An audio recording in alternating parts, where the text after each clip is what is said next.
Hello people, నేను మీ Vasavi Acharya. Welcome to social post real estate. So as usual నేను ఒకసారి కొత్త వీడియోతో మేము ముందుకు వచ్చేసాను.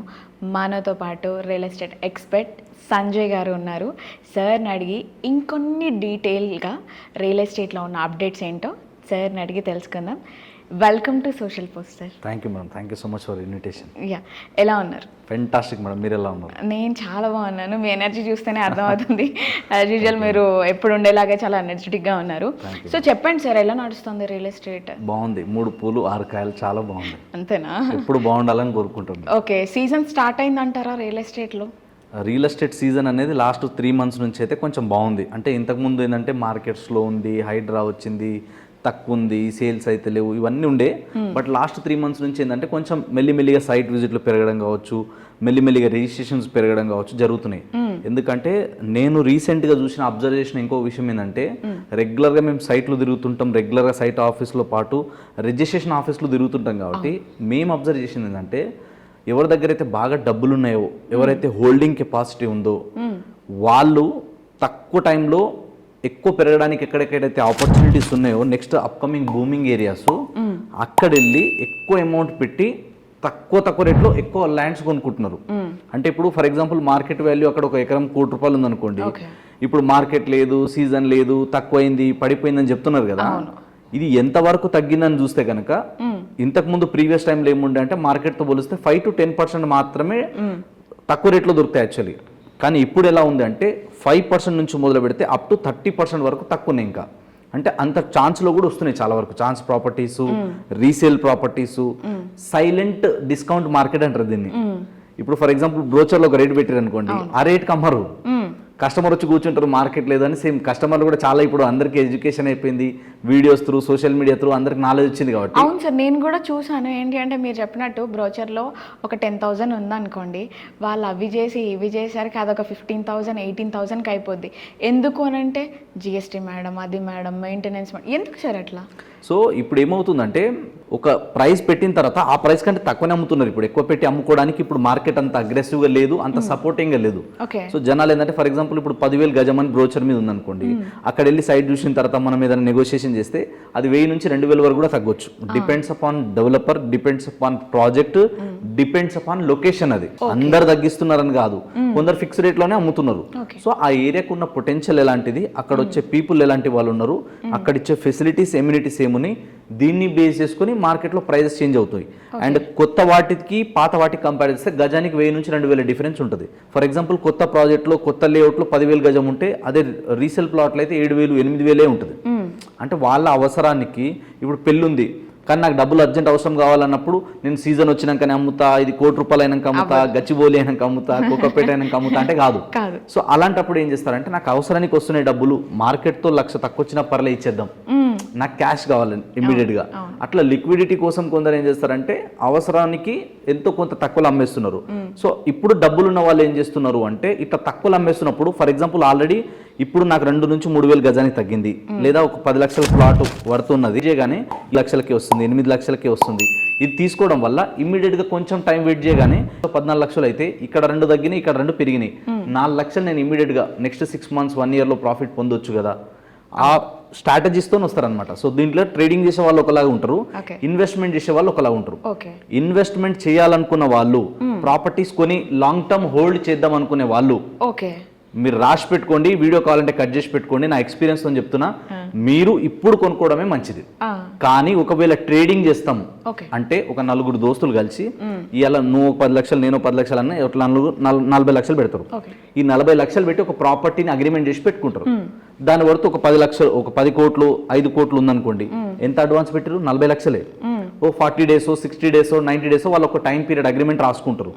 అప్పటికల్లా అది సేల్ చేసేద్దాం అనుకుంటారు. ఇన్ కేస్ అది సేల్ కాకపోతే డబ్బులని పోతాయి, లేదా డబ్బులని జామ్ అవుతాయి. సో ఇట్లాంటి వాళ్ళు ఏంటంటే ఈ టైంలో రిస్క్ చేసి హోల్డ్ చేయట్లేదు. ఎవరి దగ్గర అయితే పొటెన్షియల్ ఉంది, కొనగలుగుతాం, ఇన్ కేస్ మార్కెట్లో ఎవరు రాకపోయినా బయర్స్, మేము 4 కలిసి కొనేస్తాం దాన్ని, తర్వాత అమ్ముకుంటాంలే అనుకునే వాళ్ళు దిగుతున్నారు. లేకపోతే ఏం చేస్తున్నారు ఏజెంట్లు కూడా, ఈ రిస్క్ అంతా ఎందుకు బాబు మార్కెట్ లేని టైంలో. సో మనం కూడా ఏంటంటే ఎక్కువ మార్జిన్స్ పెట్టుకోకుండా, ఎక్కువ ప్రాఫిట్ ఆశించకుండా, రొటేషన్ నడిపించేద్దాం మనం. ఓకే. రొటేషన్ మీద ఏంటంటే మినిమం ప్రాఫిట్ వచ్చినా తీసేద్దాం అన్న ఆలోచనతో ఎక్కువ మంది ఉన్నారు. సో ఇప్పుడు ఏజెంట్స్ కూడా చాలా మంది ఏం చేస్తున్నారంటే ముందే అగ్రిమెంట్లు చేసుకోవట్లేదు. ముందు ఒక ప్రాపర్టీ చూసుకుంటే ఫస్ట్ ల్యాండ్ లార్డ్స్ అంటే ఎవరైతే బయర్స్ ఉన్నారో వాళ్ళని తీసుకొచ్చి చూపిస్తారు, లేదా ఇది ఖచ్చితంగా మంచి ప్రైమ్ లొకేషన్ లో ఉంది, రీజనబుల్ ప్రైస్ కి వస్తుంది అన్నప్పుడు ఎగ్జిస్టింగ్ కస్టమర్ నే తీసుకొస్తారు. ఇప్పుడు ఎవరి దగ్గరైనా కూడా ఎనీ బిల్డర్ కావచ్చు, ఎనీ డెవలపర్ కావచ్చు, ఈవెన్ నేనైనా సరే ప్రతిసారి కొత్త కస్టమర్లు వెళ్ళి కలవరు. మా ఎగ్జిస్టింగ్ కస్టమర్స్ కి ఫస్ట్ ప్రిఫరెన్స్ ఇస్తాం.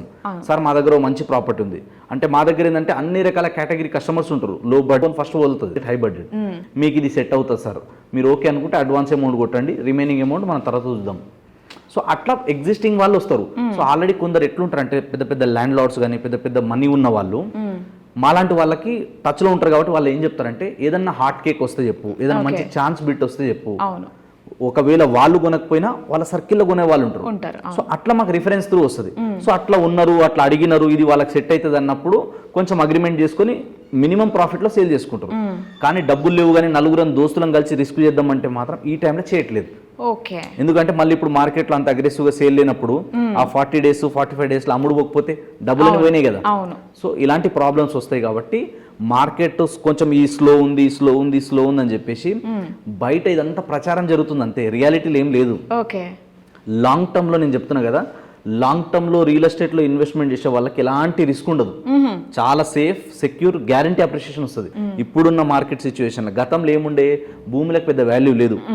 భూములు ఏం చేస్తాము అని చెప్పేసి అప్పట్లో మనం వీడియోలు కూడా చూస్తే సైకిల్ కొన్నికే, బైక్లు కొన్నికే, కార్లు కొన్నికే, బంగారం కొన్నికే, అవునా కదా, ఏదో పందేళ్ళకి పోయి చాలా మంది ఎకరాల ల్యాండ్లు పోగొట్టుకునే వాళ్ళు. సో అప్పుడు ల్యాండ్కి అంత డిమాండ్ లేదు, వాల్యూ లేదు కాబట్టి హే మనోడే జరగని, ఆ బౌండరీ ఏని ఏం కాదు, ఆ తర్వాత వచ్చేసి ఏదైతే రూట్ రానికి పోనికుంటుందో మనోడే కదా పోనీలే, హద్దులదేముందిలే, ఆ గెట్టుదేముందిలే అనుకున్నారు చాలా మంది. కానీ ఇప్పుడు ఏమైపోయిందంటే కాస్ట్లీ అయిపోయింది ల్యాండ్, రేటు పెరిగిపోయింది. నేను ఎందుకు వదులుకోవాలి, అవతల వదులు నేను వదలాలా అన్న ఫీలింగ్లోకి వచ్చేసారు జనాలు. కాబట్టి ఎప్పుడైనా సరే ఆ హద్దులు అనేది ప్రాపర్ ఉండాలి, పాయింట్ నెంబర్ 1. పాయింట్ నెంబర్ 2, ఒకవేళ మనం ఓపెన్ ప్లాట్స్లో కానీ ఏమైనా ల్యాండ్లో కొనేటప్పుడు ఆ సర్వే నెంబర్స్ క్లియర్గా ఉన్నాయా లేదా, బౌండరీస్ క్లియర్గా ఉన్నాయా లేదా, దీంతో పాటు రావడానికి పోవడానికి రోడ్ ఉంది కదా. చాలా మంది ఇక్కడ ఒక మిస్టేక్ చేస్తారు, ఈవెన్ దో మేము చాలా మందిని చూసిన అట్లా.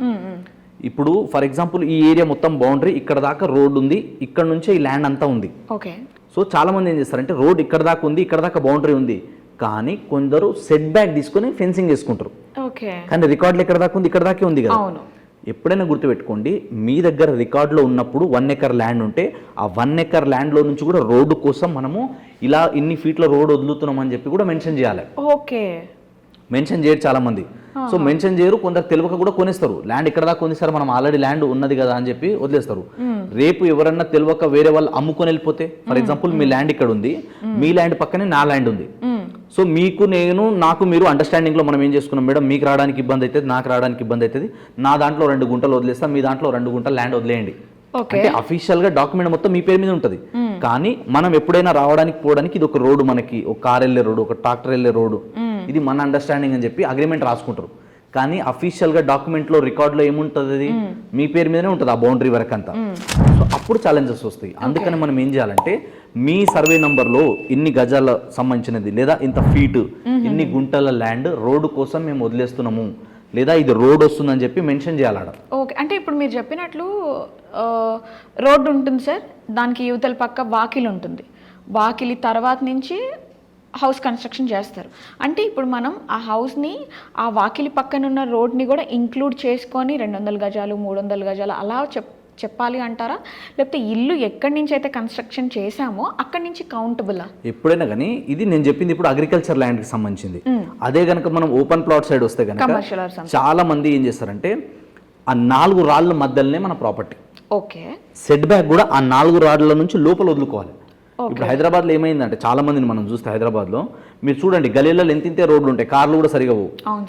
వాళ్ళ రాయి హద్దురాయి ఇక్కడ బార్డర్ ఉంటే ఇక్కడ నుంచి ముందుకు వచ్చేసి వాళ్ళు మెట్లు, మళ్ళీ రోడ్ మీదకి మెట్లు వస్తాయి, డ్రైనేజ్ పైపులకి ఇబ్బంది, వాటర్ పైపుల ఇబ్బంది ఉంటుంది. ఇవి గతంలో జరిగినాయి. ఇప్పుడు కొత్తగా కన్స్ట్రక్షన్ వెళ్ళే వాళ్ళకి ఛాన్స్ ఉండదు. ఏవైతే లేఅవుట్స్ కానీ సిటీ అవుట్స్కట్లో ఎక్కడైతే వెళ్తున్నామో కొత్త ప్రాజెక్ట్స్ వస్తున్నాయో దాంట్లో ఈ ఛాన్స్ ఉండదు. మీకు మీ హద్దురాయి నుంచి రోడ్డుకి మధ్యలో 3 to 6 feet డిస్టెన్స్ ఉంటుంది ఖచ్చితంగా. ఎందుకు డ్రైనేజ్ రావాలి, మ్యాండేటరీ అది. ఓకే. ఇందులోనే డ్రైనేజ్ కనెక్షన్ ఇస్తారు, వాటర్ పైప్ లైన్ కనెక్షన్ ఇస్తారు, ఎలక్ట్రిసిటీ లైన్స్ ఇస్తారు. సో చాలా మంది ఏంటంటే అది అడ్డంగా కట్టేసరికి అది ఇబ్బంది అవుతుంది ఫ్యూచర్ లో. వాటి కోసం పక్కా వదలాల్సిందే, ఖచ్చితంగా వదలాల్సిందే. అది మీకు హెచ్ఎండిఏ కానీ డిటిసిపిలో కానీ తీసుకుంటే దానికి మీకు లేఅవుట్ లో డిస్టెన్స్ క్లియర్ గా ఉంటుంది. ఓకే. మీరు కన్స్ట్రక్షన్కి వెళ్ళినప్పుడు కూడా మీరు అప్రూవల్స్ ఏదైతే కన్స్ట్రక్షన్కి వెళ్ళినప్పుడు పర్మిషన్ కోసం వెళ్ళినప్పుడు వాళ్ళు మీ దగ్గర ఒక డైమెన్షన్ అడుగుతారు, లేఅవుట్ అడుగుతారు. అంటే మీరు దీంట్లో ఎలాంటి కన్స్ట్రక్షన్ చేస్తున్నారు, ఎన్ని ఫ్లోర్లు చేస్తున్నారు, సెట్ బ్యాక్ ఎంత. చాలా మంది ఏంటంటే ముందే మాట్లాడతారు. సో ఇక్కడ ముందు మాట్లాడడమే కాదు, వెనకాల కూడా కొంచెం స్పేస్ వదులుతారు కొందరు, లేదా వెనకాల మొత్తం తీసుకొని లెఫ్ట్ రైట్ కొంచెం తగ్గించుకోవాలి. కనీసం ఒక 1 feet కానీ 1.5 feet కానీ ఉంటే వాస్తు ప్రకారంగా కూడా మంచిది, గాలి మంచిగా వస్తుంది, మనకు కూడా కంఫర్ట్ ఉంటుంది. లేకపోతే ఏంటంటే ఇప్పుడు హైదరాబాద్లో చూడండి, ఇట్లా ఇల్లుకి ఇల్లు ఇట్లా ఆనుకొని ఉంటుంది, అట్లా ఉండడం కూడా మంచిది కాదు. బట్ హైదరాబాద్లో స్పేస్ లేదు కాబట్టి దాన్ని కూడా వదలట్లేదు, తప్పదు. కాకపోతే మనకు కూడా కొంచెం వెంటిలేషన్ రావాలి, సేఫ్ ఉండాలంటే మాత్రం minimum distance, minimum feets of land వదిలేసుకోవాలి. గ్రౌండ్ ఉండాలి ఖచ్చితంగా, మనకి ఇంటి ముందు కొంచెం వాకిలు ఉండాలి. మీరు అన్నట్టు వాటర్ ట్యాంక్ కట్టుకోవాలన్నా, ఏదైనా కార్ పార్కింగ్ చేసుకోవాలన్నా కూడా స్పేస్ ఉండే విధంగా ప్లాన్ చేసుకోవాలి. ఇవన్నీ కూడా ఏంటంటే కొంచెం మనం కబ్జాలు కాకుండా ఉండాలంటే అక్కడ compulsory electricity board, in case మీరు అగ్రికల్చర్ ల్యాండ్ కానీ ఏదైనా ఫామ్ ల్యాండ్ కానీ కొంటే అక్కడ ఎలక్ట్రిసిటీ మీ పేరు మీద వస్తుండాలి బిల్లు. నెక్స్ట్ వచ్చేసి వాటర్ కనెక్షన్ కానీ ఏదైనా బోర్ కనెక్షన్ కానీ ఏదో ఒకటి మన పేరు మీద ఉండాలి. సో అప్పుడు ఏమవుతుందంటే రెగ్యులర్గా మన పేరు మీద ట్యాక్స్ కడుతున్నాము, రెగ్యులర్గా అక్కడ ఎవరో ఒకరు ఉండాలి. సో చాలా మంది నేను వాళ్ళకి చెప్పే సజెషన్ ఏంటంటే, మీరు ఎక్కడో ఉంటారు, ఫర్ ఎగ్జాంపుల్ మేము ఎక్కడో ఉంటామండి అని చెప్పి వదిలేసుకోవద్దు. సో దానికి కూడా కొన్ని ప్రోస్ ఉన్నాయి, కొన్ని కాన్స్ ఉన్నాయని చెప్తా. సో మనం కొన్ని టెక్నిక్స్ వాడాలి అక్కడ. సో మన ప్రాపర్టీ కబ్జా అవ్వకుండా ఉండాలంటే అక్కడ మనం ఉన్నామని తెలవాలి. మనం ఉన్నా లేకపోయినా మన వాళ్ళు ఎవరైనా రెగ్యులర్గా తిరుగుతూ ఉండాలి. ఒక టైం పీరియడ్ వరకు మాత్రమే రెంటర్స్కి కానీ వాచ్మెన్ని కానీ ఉంచాలి అక్కడ. ఆ తర్వాత వాళ్ళని కూడా మారుస్తుండాలి. మార్చకపోతే ఆ పేపర్స్ కానీ అగ్రిమెంట్స్ కానీ మారుస్తుండాలి. అండ్ ప్రతిదీ కూడా మన పేరు మీద ఉండాలి. ప్రాపర్టీ మనది ఉన్నప్పుడు అక్కడ ఎవరు వచ్చినా కూడా అక్కడ సంబంధించిన మొత్తం డీటెయిల్ మన దగ్గరే ఉండాలి.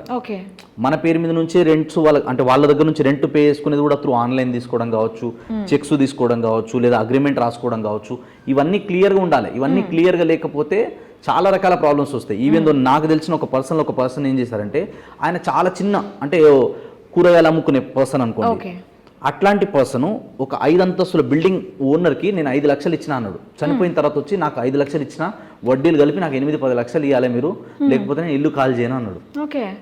అంటే వాళ్ళకి ఇల్లు కాల్ చేయండి మీరు, మేము వచ్చేస్తున్నాం అది అంటే, అక్కడ ఆ పర్సన్ వచ్చేసి లేలే నాకు ఇంత కావాలి, నేను ఇంత డబ్బులు ఇచ్చిన, ప్రూఫ్ ఏం లేదు మళ్ళీ.